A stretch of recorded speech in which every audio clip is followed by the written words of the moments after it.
आपके अपने YouTube channel उड़ान द फ्लाई पर आपका स्वागत है। और आज इस ऑनलाइन प्लेटफॉर्म के माध्यम से एक बार पुनः हम BA द्वितीय वर्ष के द्वितीय प्रश्न पत्र पर चर्चा करने जा रहे हैं।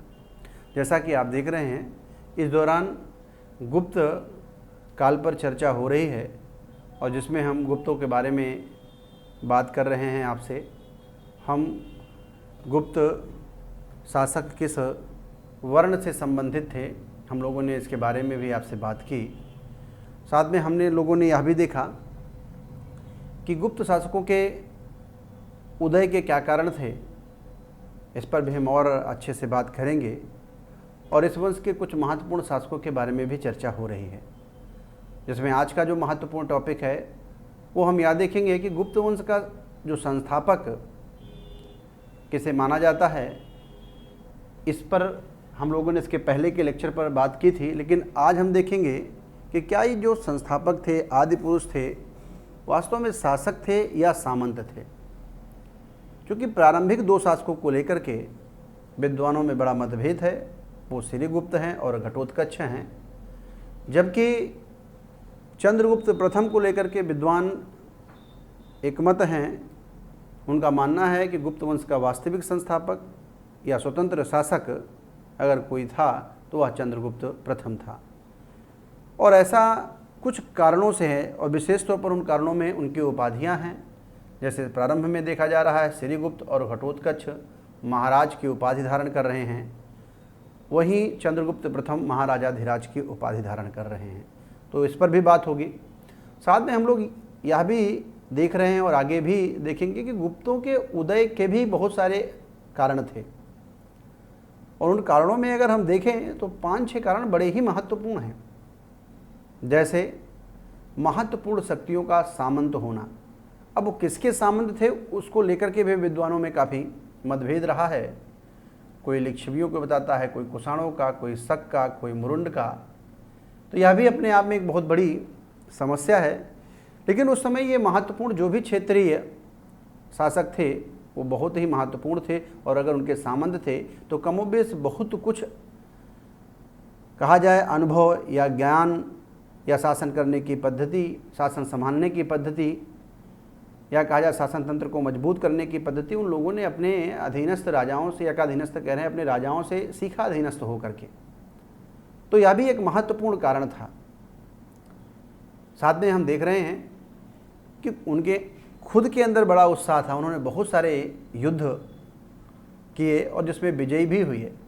इनमें हम अगर चंद्रगुप्त, विशेष तौर पर समुद्रगुप्त, और अगर हम चंद्रगुप्त विक्रमादित्य की बात करें तो बहुत ही महत्वपूर्ण है।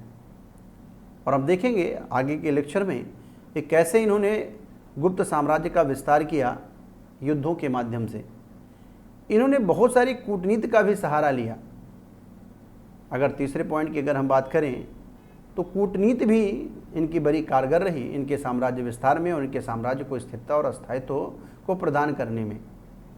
वैवाहिक संबंधों का भी इन्होंने सहारा लिया, और आपने खुद देखा कि वैवाहिक संबंधों का इन्होंने प्रयोग करके, हालांकि ये प्राचीन काल से ही होता रहा है।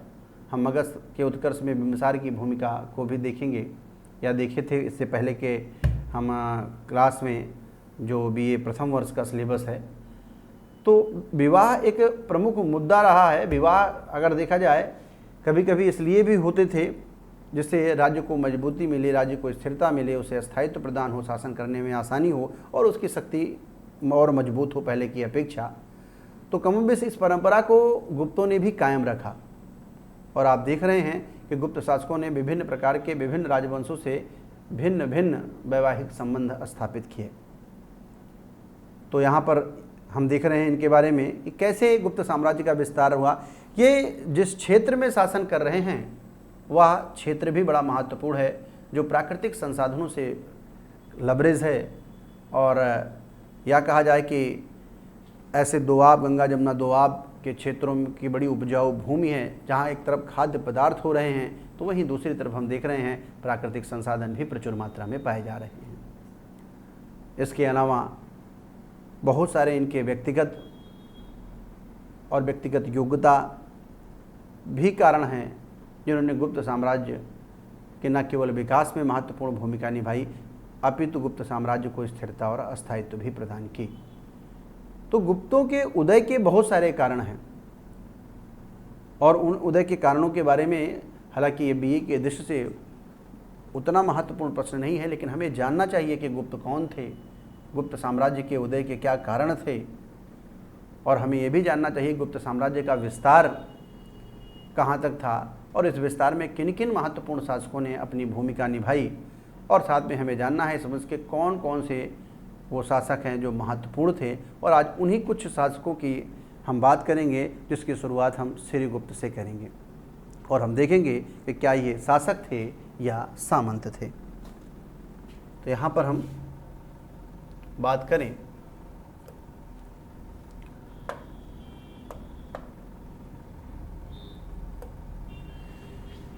श्रीगुप्त घटोत्कच महाराज की उपाधि धारण की, जैसा हमने अभी चर्चा किया कि इस वंश में, इस वंश के जो प्रारंभिक शासक हैं उन्हें क्या है, गुप्त या श्रीगुप्त कहा गया है। जबकि इससे पहले के लेखों में हमने आपसे बात की थी कि घटोत्कच का महत्व ज़्यादा बढ़ गया था। कई ऐसे अभिलेख हैं जो, कई ऐसे अभिलेखों में वंशावलियाँ दी गई हैं, विशेष तौर पर हम सूफी अभिलेख की बात कर रहे थे जिसमें शुरुआत घटोत्कच से की गई है। लेकिन फिर भी हम देख रहे हैं इन दोनों शासकों ने महाराज की उपाधि धारण की। यह भी प्रश्न आपके लिए महत्वपूर्ण है कि महाराज की उपाधि निम्नलिखित में से किन गुप्त शासकों ने धारण की थी। अब बात यह आती है कि महाराज की उपाधि इन्होंने धारण की जबकि चंद्रगुप्त प्रथम ने महाराजाधिराज की उपाधि धारण की। एक ही वंश के शासक हैं और एक ही अभिलेख में एक के लिए महाराज और एक के लिए महाराजाधिराज की उपाधि दी गई है। तो इन उपाधियों को देखने से ऐसा लगता है कि इसमें कुछ न कुछ अंतर था, भेद था, तभी ऐसा किया गया है, वरना एक वंश के शासक के लिए महाराज और दूसरे के लिए महाराजाधिराज की उपाधि क्यों दी जाती।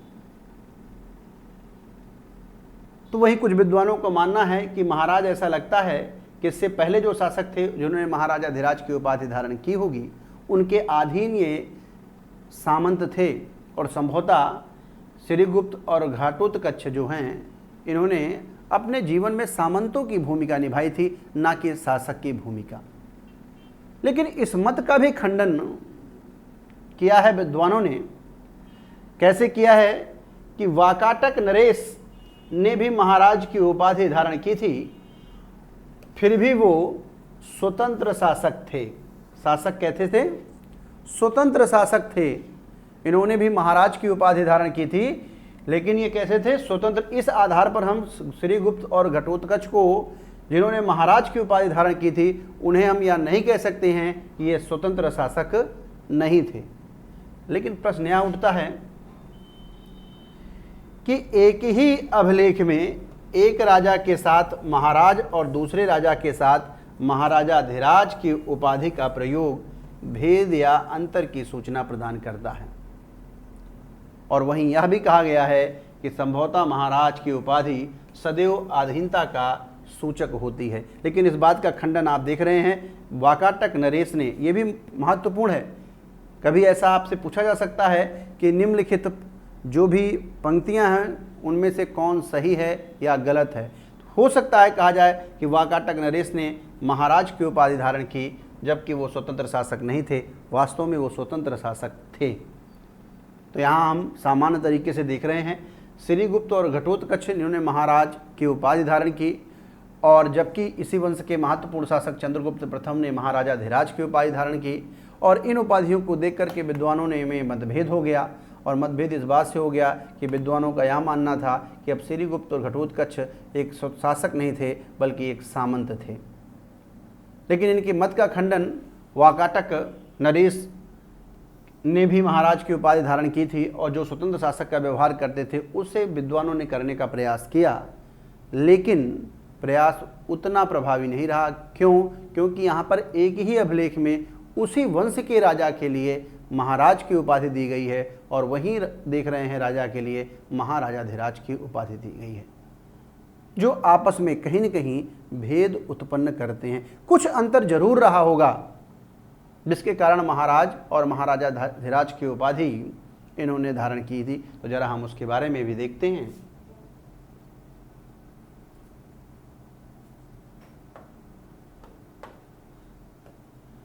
जहां ऐसा लगता है कि महाराज की उपाधि आधीनता का सूचक है, वही महाराजा धीराज की उपाधि स्वतंत्रता का सूचक है।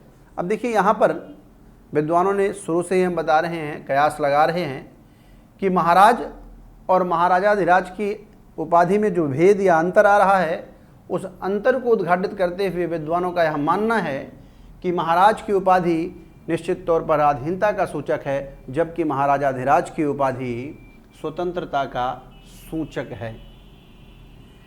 फिर कहा यह भी हो सकता है कि गुप्त शासकों ने अपने अभिलेखों में महाराजा धीराज की उपाधि सम्राट के लिए और महाराज की उपाधि अधीनस्थ शासक या सामंतों के लिए प्रयोग किया हो सकता है कि गुप्तों के अभिलेख में जो महाराज और महाराजा धीराज की उपाधि दी गई है, वो वास्तव में इसीलिए दी गई होगी कि जब उस काल के शासक स्वतंत्र हो गए, आधीनता की जो जुएं थे अपने कंधों से उतार फेंका और एक स्वतंत्र शासक जैसा व्यवहार करने लगे, और जब वो करने लगे तो अपने लिए वो महाराजा धीराज की उपाधि धारण करने लगे, जबकि श्रीगुप्त और घटोत्कच में ऐसे गुण नहीं थे और अतः वो महाराज की उपाधि धारण करते थे, जो कहीं न कहीं आधीनता या अधीनस्थ शासक या सामंत की स्थिति को दर्शाते हैं। तो यहाँ पर भी हम देख रहे हैं कि गुप्तों में श्रीगुप्त और घटोत्कच को सामंत की श्रेणी में रखा जा रहा है, अधीनस्थ शासक की श्रेणी में रखा जा रहा है, जबकि स्वतंत्र शासक की श्रेणी में चंद्रगुप्त प्रथम को रखा जा रहा है। तो हम यहाँ पर भी देखें, उपरोक्त बातों का अध्ययन करने से यह पता चलता है कि प्रथम दो गुप्त शासक श्रीगुप्त और घटोत्कच सामंत शासक थे, जबकि चंद्रगुप्त प्रथम स्वतंत्र शासक थे। देखिए यहाँ पर और स्पष्ट हो गया कि लोग अब उपाधियों को देख करके, अभिलेखों में लिखित उपाधियों के अंतर को देख कर के एक निष्कर्ष पर पहुँचे कि संभवतः श्रीगुप्त और घटोत्कच अधीनस्थ शासक या सामंत थे, जबकि इस वंश का स्वतंत्र शासक, वास्तविक संस्थापक चंद्रगुप्त प्रथम था। और हम उनके बारे में भी हम बात करेंगे, वाकई क्यों थे, उन्होंने ऐसे कौन कौन से कार्य किए जिससे विद्वानों का यह मानना है कि गुप्त वंश का वास्तविक संस्थापक चंद्रगुप्त प्रथम था, जबकि आदि पुरुष श्रीगुप्त को माना जाता है। तो हम उस पर भी बात करेंगे। आगे आप देख रहे हैं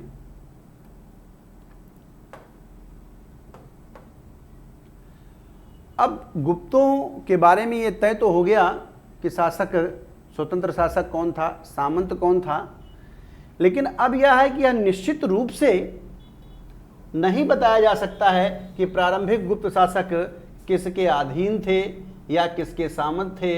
इसको लेकर के विद्वानों में मतभेद है।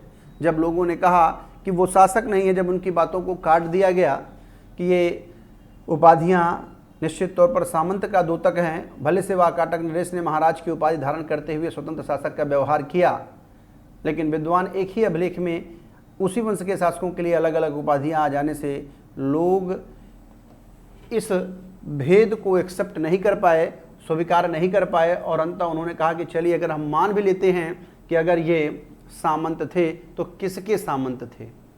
अब यहाँ पर यह भी एक भेद उत्पन्न हो गया विद्वानों में कि यह बताना कि ये शकों के सामंत थे, कुषाणों के सामंत थे, सातवाहनों के सामंत थे, लिच्छवियों के सामंत थे, मुरुंडों के सामंत थे, किसके सामंत थे, इस बात पर भी हम लोग ध्यान देंगे। यहाँ देख रहे हैं राखाल दास बनर्जी का मत है कि ये कुषाणों के सामंत थे। राखाल दास बनर्जी का मत है कि ये कुषाणों के सामंत थे। वहीं जायसवाल का मत है कि भारशिव जो कि शक्तिशाली थे और कहा जाए उन्होंने ही कुषाणों का समापन किया था। निश्चित तौर पर ऐसा लगता है कि ये भारशिवों के सामंत थे। इनके मत का खंडन करते हुए लोग भारशिव से इसे स्थापित करते हैं। वही सुधाकर चट्टोपाध्याय का मानना है कि ये मुरुंड शासकों के सामंत थे। वहीं फ्लीट महोदय का मानना है कि ये शकों के अधीन थे।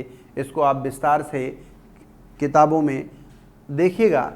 और आप देखेंगे फिर भी कोई निष्कर्ष पर विद्वान नहीं पहुंचते हैं, बल्कि प्रतियोगी परीक्षाओं में बहुत ज़्यादा ध्यान यह दिया जाता है कि कुषाणों की सत्ता, कुषाणों का जो पृष्ठभूमि था, साम्राज्य था, उसके समापन पर उनके जो नवीन राजवंशों का उदय हुआ उसे हम गुप्तों के नाम से जानते हैं। लेकिन कुषाणों को लेकर के भी विद्वानों में बड़ा मतभेद है। तो हम यहाँ पर यह देख रहे हैं कि कैसे अलग अलग विद्वान अलग अलग राजाओं की चर्चा कर रहे हैं जिनके अधीन प्रारंभिक गुप्त शासक रहे होंगे, गुप्त सामंत रहे होंगे। तो हम यहाँ पर देख रहे हैं फ्लीट महोदय का मानना है शकों के अधीन, सुधाकर चट्टोपाध्याय, मुरुन, जायसवाल, भारसी और अखालदास बनर्जी, और सब एक दूसरे के मत का खंडन करते हैं। लेकिन यह खंडन बहुत प्रभावी नहीं है, जिनके आधार पर यह स्पष्ट हो सके कि निश्चित तौर पर जो श्रीगुप्त और घटोत्कच जैसे अधीनस्थ शासक थे या सामंत थे, जैसा विद्वानों का मानना है, वो इन्हीं के अधीन रहे होंगे। तो यहाँ पर हम देख रहे हैं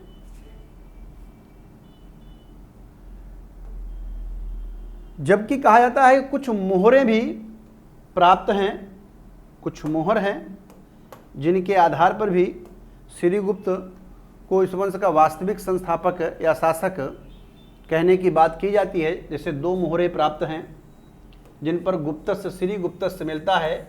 ये मोहरें लुधियाना पंजाब और राजघाट से प्राप्त हैं। कहाँ से? लुधियाना पंजाब और राजघाट से प्राप्त हैं। अब इस मोहरों पर, मुद्राओं पर गुप्तस्य, श्रीगुप्तस्य लिखा हुआ है, लेकिन ये मोहर स्पष्ट तरीके से इस बात का बोध नहीं करा पा रही हैं कि इनका संबंध श्रीगुप्त वंश के शासक श्रीगुप्त या गुप्तस्य से रहा है, गुप्त से रहा है। जिसके आधार पर हम देखते हैं कि इन मोहरों को निरर्थक माना जा रहा है। विद्वान नहीं संबंध स्थापित कर पा रहे हैं, ये मोहरे संबंध नहीं स्थापित कर पा रहे हैं, जिनके आधार पर हम यह कह सकें कि इस वंश का पहला स्वतंत्र शासक श्रीगुप्त या घटोत्कच था या श्रीगुप्त था, जो कि ये मोहरे बता रही हैं। और जब तक कोई देखा जाए, प्रायः प्रारंभिक दौर में देखा जा रहा है कि शासक बनने में कहीं न कहीं जब व्यक्ति स्वतंत्र शासक होता था तो वो मुद्रा को भी निर्गत कराता था, और इन मुद्राओं के आधार पर ऐसा लगता है कि श्रीगुप्त शासक रहा होगा। लेकिन दुर्भाग्य है कि इन मुद्रों का संबंध श्रीगुप्त शासक से स्थापित नहीं हो पा रहा है। जो मोहरे मुझे लुधियाना, पंजाब और राजघाट से प्राप्त हैं, लुधियाना के पंजाब से देखा जाए और साथ में राजघाट से प्राप्त हैं। अगला महत्वपूर्ण है कि घटोत्कच के बारे में बात की जा रही है। गुप्त अभिलेखों से पता चलता है कि इस वंश का दूसरा महत्वपूर्ण शासक घटोत्कच हुआ। अभिलेखों में चर्चा की गई, हम बताएंगे, इस बात पर बात भी होगी अब स्रोत के बारे में, कि अभिलेखों में जब हम अधिकांश जगह बात करते हैं तो वहाँ पर आदि पुरुष श्रीगुप्त की चर्चा की जा रही है। लेकिन कुछ ऐसे अभिलेख हैं जिसमें घटोत्कच से वंशावलियों की शुरुआत हो रही है। लेकिन हम अगर अधिकांश की बात करें तो हम देख रहे हैं कि गुप्त अभिलेखों से पता चलता है कि इस वंश का दूसरा महत्वपूर्ण शासक घटोत्कच था, जो अपनी पिता की भांति महाराज की उपाधि धारण किया, लेकिन अपने पिता से अधिक शक्तिशाली था और महत्वपूर्ण था। ये बात स्पष्ट है।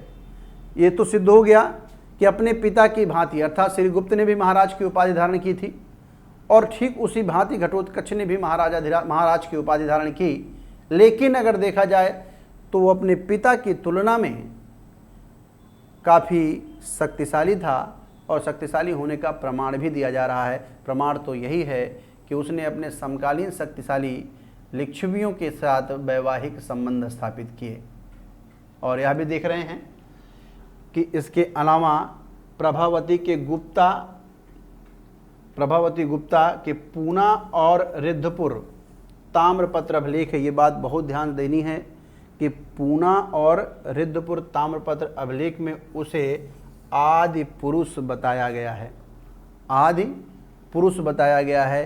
प्रभावती गुप्ता के पूना और रिद्धपुर ताम्रपत्र अभिलेख में आदि पुरुष। यह प्रश्न आपसे प्रतियोगी परीक्षाओं की दृष्टि से पूछा जा सकता है कि वह कौन सा ताम्रपत्र है जिनमें स्कंद कह रहे हैं घटोत्कच को गुप्त वंश का आदि पुरुष बताया गया है। तो हम देखेंगे पूना और रिद्धपुर का ताम्रपत्र है, जो कि किसका है? प्रभावती गुप्ता का है, जो साफ साफ, क्योंकि अधिक महत्वपूर्ण था। क्यों? क्योंकि देख रहे हैं यहाँ पर उसे आदि पुरुष बताया गया है, तो ये बात मुझे ध्यान रखना है।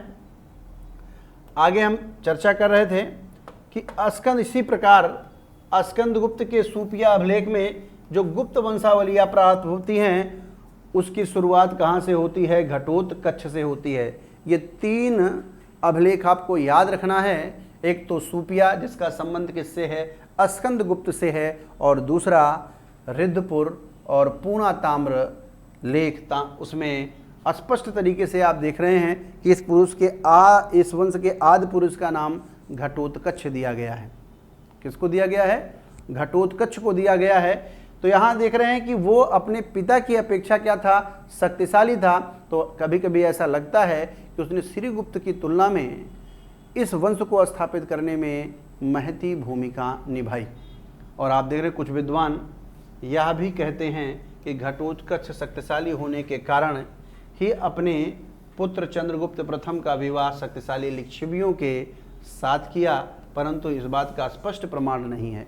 देखिए, स्पष्ट प्रमाण नहीं है, ये नहीं प्राप्त होता है कि यह विवाह घटोत्कच के समय में ही हुआ था, उसके जीवित रहते हुए हुआ था, या कहा जाए उसके प्रभाव में हुआ था। इस बात का कोई प्रमाण प्राप्त नहीं होता है। तो इसमें क्या चंद्रगुप्त की भूमिका है, प्रथम की भूमिका है, उनके वैवाहिक संबंधों के संदर्भ में हम अगले टॉपिक पर बात करेंगे इस पर। लेकिन यहाँ पर हम देख रहे हैं कि विद्वान इनके इस मत का खंडन करते हैं कि ऐसा नहीं है कि ये इतने शक्तिशाली थे, जिसके प्रभाव में आकर के इन्होंने देखा जाए लिच्छवियों ने अपनी पुत्री का विवाह इनके पुत्र चंद्रगुप्त प्रथम से कर दिया।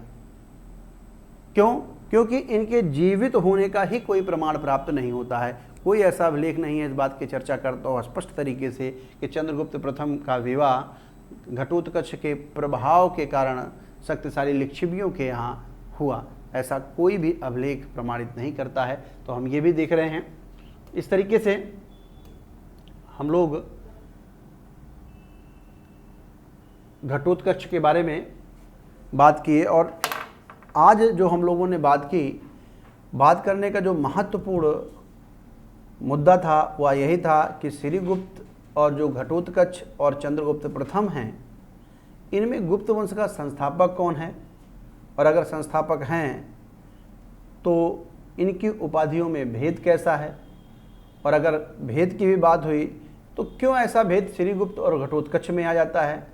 और साथ में हम लोगों ने यह भी देखा कि वो कुछ ऐसे अभिलेख हैं जिनमें इस वंश के आदि पुरुष को श्रीगुप्त कहा गया है, लेकिन कुछ ऐसे अभिलेख भी हैं पूना, रिद्धपुर और सूपिया जिनमें आदि पुरुष श्रीगुप्त को न कह करके घटोत्कच को बताया गया और घटोत्कच का महिमा मंडन किया गया है, उनको और प्रभावशाली बताने का प्रयास किया गया है।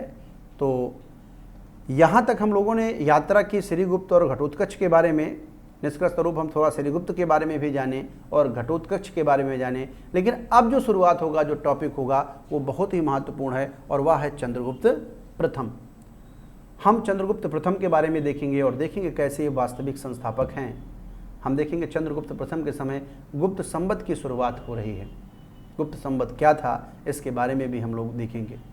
हम देखेंगे कि इनके समय में स्पष्ट तरीके से राजा रानी प्रकार के सिक्के मिल रहे हैं, और यही नहीं, हम देख रहे हैं इनके साम्राज्य विस्तार के बारे में भी चर्चा करेंगे कि इनका साम्राज्य विस्तार कहाँ से कहाँ तक विस्तारित था। हम उसके बारे में भी आपसे बात करेंगे, और साथ ही हम चंद्रगुप्त प्रथम के अन्य पहलुओं के बारे में भी आपसे बात होगी, और हम इस आधार पर देखेंगे कि कैसे चंद्रगुप्त प्रथम को गुप्त वंश का वास्तविक संस्थापक माना जाता है। और जब एक एक करके हम श्रीगुप्त, घटोत्कच और चंद्रगुप्त प्रथम के विभिन्न पहलुओं पर चर्चा कर लेंगे तो एक प्रश्न हमारा धीरे धीरे समझ में आने लगेगा कि चंद्रगुप्त प्रथम तक गुप्त शासकों के महत्वपूर्ण कार्यों की विवेचना कीजिए या शासक तक प्रकाश डालिए। श्रीगुप्त से घटोत्कच, या कहा जाए घटोत्कच होते हुए चंद्रगुप्त प्रथम जैसे महत्वपूर्ण शासकों की उपलब्धियों पर प्रकाश डालिए। तो इस तरीके के जो प्रश्न होंगे, जो बनेंगे हमारे साथ, उन्हें करने में हमें बहुत आसानियाँ होगी, क्योंकि अब हम थोड़ा थोड़ा गुप्तों के बारे में समझने लगे हैं। हम लोगों ने समझा कि गुप्त कौन थे गुप्त, तो अब लगने लगा इन उपाधियों को देख करके कि लगता है वो इससे पहले के जो शासक थे उनके सामंत थे, लेकिन धीरे धीरे शासक जब कमज़ोर हुए तो वो सामंत से शासक बन गए, और शासक बन गए तो हम लोगों ने यह भी देखा कि जब वो सामंत थे तो महाराज की उपाधि धारण करते थे, और जब वो शासक हुए तो महाराजाधिराज की उपाधि धारण करने लगे। अब यह भी देखेंगे कि वो कौन सा शासक था जिसने महाराजाधिराज की उपाधि धारण की। फिर हमने इनके जाति के बारे में देखा कि वाकई गुप्त की जातियाँ क्या थी। तो ब्राह्मण, क्षत्रिय, वैश्य, शूद्र के मामले में विद्वानों ने अलग अलग मत व्यक्त किए। फिर हम लोगों ने देखा कि अगर ये मतलब गुप्त का उदय हुआ तो उदय के पीछे कोई ना कोई कारण होता है। हम उन कारणों पर भी बात किए कि कैसे वैवाहिक कारण, कूटनीतिक कारण, हम लोगों ने आर्थिक कारण, सामाजिक कारण, साथ में हम सांस्कृतिक कारण, और साथ में इन शासकों का व्यक्तिगत उत्साह जिसके चलते युद्ध, उसके परिणाम, संधियाँ, इन सब चीज़ों के बारे में चर्चा किए कि कैसे ये सब कारण हैं गुप्तों के उदय में। 1.5 से 2 शब्दों में, 2.5 शब्द में अगर यूपीएससी और पीसीएस में अगर आपको गुप्तों के उदय के कारण के बारे में लिखना है तो इतने कारण आपके लिए पर्याप्त हैं। उन पर थोड़ा थोड़ा अगर आप लिख लेते हैं, 25 से 30 शब्द लिख लेंगे तो आप मान के चलिए कि आपका 150 शब्द से 250 शब्द कब बीत जाएगा आपको पता नहीं चलेगा। उसके पीछे हमने आपसे फिर बताया कि वैवाहिक भी हो गया, कूटनीति भी हो गया, युद्ध हो गया, संधि हो गई, आप देख रहे हैं आर्थिक कारण हो गया, इनके पास भौगोलिक और जो भी कहा जाए उपजाऊ भूमि का होना महत्वपूर्ण हो गया, इनका व्यक्तिगत उत्साह, मतलब बहुत ऐसे कारण हैं जिनके कारण गुप्त साम्राज्य का क्या हुआ, उद्भव। अब उद्भव के साथ में जब हम विकास की यात्रा तय करेंगे तो हम श्रीगुप्त, घटोत्कच और चंद्रगुप्त प्रथम की बात करेंगे। आगे के शासक खुद में अपने इतने महत्वपूर्ण हैं कि उनके बारे में बड़ा आंसर लिखा जा सकता है। तो शायद इसीलिए श्रीगुप्त और घटोत्कच और चंद्रगुप्त को जोड़ करके एक आंसर लिखने के लिए आपको कहा गया कि चंद्रगुप्त प्रथम तक के जो भी गुप्त शासक हैं उनके कार्यों पर प्रकाश डालिए। तो इस तरीके का प्रश्न है। बाकी तो समुद्रगुप्त अपने आप में एक बहुत मतलब बड़ा प्रश्न है और उसे कई भागों में बांटकर कई तरीके से प्रश्न पूछे जाते हैं, कभी सामरिक अभियान पर, कभी दक्षिणापथ, कभी उत्तरापथ, तो इस तरीके से कई बार पूछे जाते हैं और आगे चंद्रगुप्त, विक्रमादित्य पर से भी प्रश्न बनते हैं। तो अब हम धीरे धीरे हम गुप्त साम्राज्य को बेहतर ढंग से समझने लगे कि किसके पृष्ठभूमि पर आए, कौन सामंत था, कौन शासक था और कैसे इनका उद्भव हुआ, कैसे इनका विकास हो रहा है और उस विकास में किन किन महत्वपूर्ण शासकों ने महत्वपूर्ण भूमिका निभाई है। तो आगे के लेक्चर में भी हम इसी तरीके से आपसे बात करेंगे, लेकिन अब जो बात होगी वह होगी चंद्रगुप्त प्रथम के बारे में। चंद्रगुप्त प्रथम के बारे में हम बात होगी आपसे, गुप्त संवत के बारे में, राजा रानी प्रकार के सिक्कों के बारे में, हम इनके कहीं न कहीं विस्तार के बारे में, ये सब महत्वपूर्ण हैं जिनके इनके अधीनस्थ शासकों या सामंतों के बारे में, उन सारे पहलुओं पर आपसे बात होगी। तो जल्दी ही मिलते हैं अपने हम नेक्स्ट लेक्चर में और तब हम बात करेंगे और प्रयास करें कि आप अपने मित्रों को भी यह वीडियो शेयर करें ताकि वह भी देखें। और आप जितना आप देख रहे हैं BA पार्ट 2 की अब नियमित कक्षाएँ चलने लगी हैं और अच्छा उत्साह होगा मेरे पूरे उड़ान टीम की यदि आप वीडियो को लाइक, सब्सक्राइब करेंगे और आप इसे देखेंगे। धीरे धीरे जब आपका यह लेक्चर पूरा होगा तो हम क्वेश्चन की फ्रेमिंग भी कराएंगे। अब जैसे क्वेश्चन पर आएंगे तो हम क्वेश्चन की भी आंसर राइटिंग, उसकी फ्रेमिंग कराएंगे और उसके संदर्भ में भी आपसे बात होगी। आपको कहीं से कोई दिक्कत नहीं होगी, बस आप पढ़ते रहिए। ठीक, धन्यवाद।